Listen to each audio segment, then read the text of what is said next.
আরেকটা viral colour মানে medium size, একবারে বড়ও না একবারে ছোটও না, ক্রিস্টাল ব্ল্যাক। এবং প্রতিটা ক্রিস্টাল ব্ল্যাক ফ্রিজের মধ্যে কিন্তু জুড়ি জুড়ি একটা ডিজাইন আছে, দেখতে আসলে অসাম। আপনি মানে আমার চোখে এত সুন্দর লাগে এই ফ্রিজগুলা, মানে খুব ভালো লাগে ফ্রিজগুলো আসলে দেখতে। এটা 257 লিটার। হ্যাঁ, এটা উপরে ডিপ নিচে নরমাল, কম্পারেটিভলি ওইটার চেয়ে এটা একটু বড়, সাইজও বড়, ভিতরেও স্পেস বেশি, স্পেস অনেক বেশি। 50-50 ক্যাপাসিটি হওয়াতে আপনি নরমালে 5-6 জনের ফ্যামিলি অনায়াসে এটাতে ইউজ করতে পারবেন।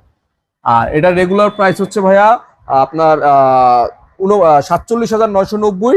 আমরা হোলসেল ডিস্ট্রিবিউটর 25% ডিসকাউন্ট দিয়ে রাখতেছি মাত্র আপনাদের জন্য 37,000 টাকা। 37,000 টাকায় পাচ্ছেন 257 লিটারের ব্ল্যাক ফ্রিজ। আমাদের বরাবরের মতো স্টিল 1X, যেটা সবচাইতে ভাইরাল এবং কাস্টমারের মানে সবচাইতে চাহিদা তুঙ্গে, একদম মানে বাজেট ফ্রেন্ডলি ফ্রিজই বলি আমি এটাকে সবসময়। হ্যাঁ, এটা হচ্ছে উপরে ডিপ নিচে নরমাল 236 লিটারের আরেকটা মডেল। আমাদের একই সাইজ। আমরা 236 এ কিন্তু এখন অনেকগুলো ভ্যারাইটি আছে। হ্যাঁ, তো এইটা আমাদের রেগুলার প্রাইস থেকে আফটার ডিসকাউন্ট প্রাইস রাখবো 40,990, আফটার ডিসকাউন্ট প্রাইস থাকবে 32,000 টাকা। 32,000 টাকা।